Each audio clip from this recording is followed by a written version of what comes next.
Every year for the past 60 years, American workers have produced more value per hour than they did the year before. And for around 40 of those years, their incomes have stagnated, the cost of housing has risen, and full-time work has quietly ceased to be sufficient to establish a life as it once was. This is not a generation that got lazy, because the productivity numbers prove the opposite, and it is not bad luck, because bad luck doesn't follow the same people for 40 straight years. There is one specific statistic at the center of this video that reveals exactly what happened to all of the extra value that working people created, and a video will return to it later. But first, there's a name for the system that caused this result, and most individuals who've lived with its consequences their entire adult lives have never been informed what it is. The name is neoliberalism, which sounds like something out of an academic seminar, but what it represents is something that anyone who has ever worked for a salary has experienced, whether they've heard the term before or not.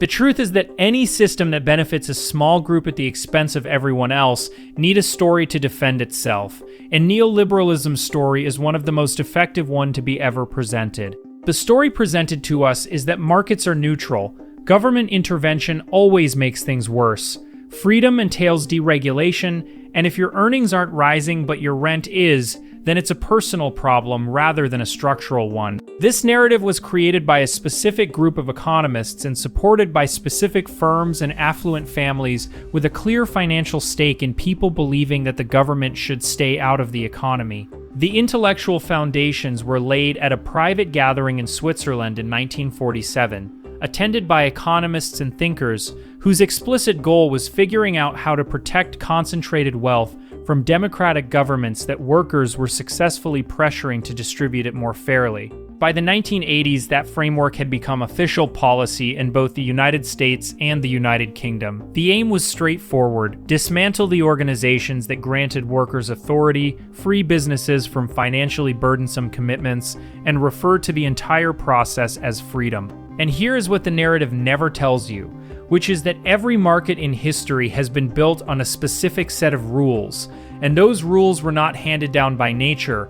They were written by people who had a direct financial stake in how they came out. While a business can restructure billions of dollars worth of debt commitments overnight, and you are unable to discharge your student debt in bankruptcy, that is not the natural order of things, but rather a rule that someone wrote. They call it the free market, but there is no such thing as a free market. It's a market whose rules you either helped write or had them written against you. And for most working people, it was the second one. Three things happened between the 1970s and the 1990s that together explain everything about why working people stopped getting ahead, and none of them were accidents. The first was the deliberate destruction of union power, and the word deliberate is the right one because what happened next makes the intention impossible to miss. In the mid-1950s, about 1 in 3 private sector workers in the United States was in a union, and unions were the mechanism that turned productivity gains into wages. When your work made the company more profitable, the union made sure some of that profit made it back to you. In 1981, the U.S. administration fired 11,345 air traffic controllers for going on strike. The government banned them from federal employment forever and sent a message to every union in the country that the government was not going to be standing with workers anymore. Private sector union membership collapsed from 35% down to under 6% over the following decades, and the gap between what workers produced and what they kept cracked open right alongside it. Because without unions, there was nothing standing between workers and the people deciding how to split the profits. The second shift came in 1970, when an influential economist, Milton Friedman, published an essay in the New York Times arguing that corporations had exactly one responsibility, and that responsibility was to return profits to shareholders, with no obligation whatsoever to workers, communities, or the long-term health of the companies themselves. Within a decade, that idea had become the operating religion of corporate boardrooms across the country, which is why companies posting record profits started laying workers off and cutting benefits at the same time, because workers weren't shareholders, and shareholders were the only people who counted. The third shift was financial deregulation, which removed the rules that had prevented banks from making the types of speculative bets that caused the Great Depression, resulting in an explosion of the financial sector, predatory lending aimed at working people, and an economy that increasingly rewarded moving money around rather than making anything. 3 deliberate policy choices, each made by people with concentrated power, each moving money from workers toward capital, and each wrapped in the language of freedom and efficiency. Those 3 shifts explain the wage gap, but the machinery has one more layer, because the system also made sure that people who fell behind had nowhere to land except further into debt. When wages stop keeping up, the neoliberal system's answer is not to raise wages, it's to offer debt, and that offer was not a coincidence or a kindness. Mortgage interest was made tax-deductible to incentivize borrowing, consumer credit was deregulated to make debt easy to take on, and then bankruptcy law was rewritten to make it nearly impossible to get out from under that debt once you were in it. Which meant that a person carrying a mortgage they can't afford to miss a payment on has very little leverage to go on strike, demand a raise, or walk away from a bad job, and that was understood by the people who designed the system. And when the financial sector's recklessness with all that debt triggered the 2008 global financial crisis, the response showed exactly whose interests the system was built to protect. Banks that had made predatory and in many cases fraudulent loans got bailed out with public money, while millions of regular people lost their homes, their retirement savings, and their jobs. And the executives who ran those institutions kept their bonuses. Chile ran the full experiment a decade earlier. The government privatized the entire national pension system in the 1970s and 1980s, and when the 2008 crisis wiped out those private accounts, retirees couldn't cover basic living costs, and the government had to step in to rescue the very people the private system had promised to protect.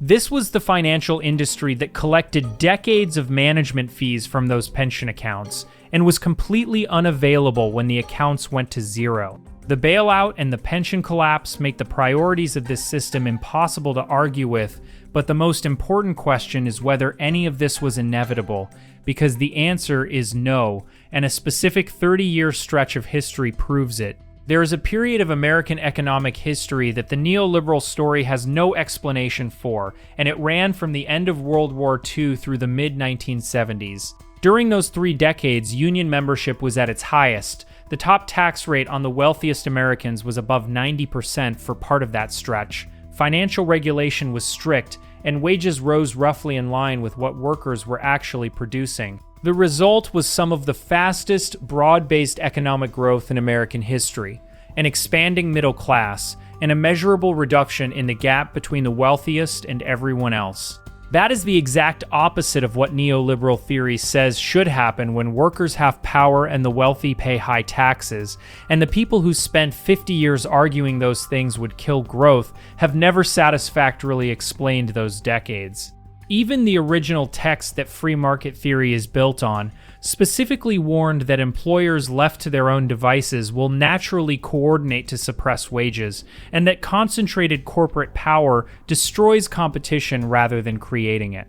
That warning was in the foundational blueprint the whole time, and the people designing neoliberal policy would have read it, but they chose to ignore the parts that were inconvenient for their agenda. The shift that happened in the 1980s was not an economic inevitability, but a set of deliberate decisions made by people who understood exactly what those decisions would produce for working people and made them anyway.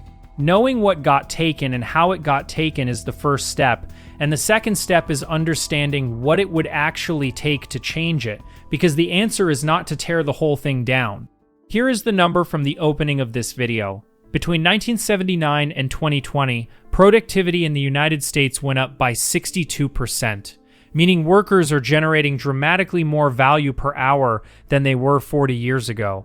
Over that same period, wages for a typical worker went up by just 17%, which means for every extra dollar of value that workers created, they kept roughly 28 cents of it, and the rest went somewhere else. The rest went somewhere else because of the 3 shifts in this video. Unions dismantled so workers couldn't negotiate collectively, shareholder primacy so corporations had no obligation to share profits with the people generating them, and financial deregulation so that money could be extracted and moved away from the communities where working people actually live. But when someone tells you the only alternative to this system is communism, they are asking you to forget that a different version of capitalism already existed, ran for 30 years, produced faster growth, and left working people better off than the version that replaced it. What neoliberalism specifically dismantled was the set of institutions that gave workers leverage, unions that could bargain collectively, antitrust laws that prevented monopoly dominance, financial regulations that stopped predatory lending, and public services that meant a bad year at work didn't end in losing everything. Rebuilding those institutions doesn't require burning anything down. It requires insisting that the rules governing the market are written to protect the people doing the work, not only the people who own the capital. The economy running right now did not fall from the sky, and the one that comes next won't either. It will be built by people, and the only question is whether the people living under the rules get any say in writing them.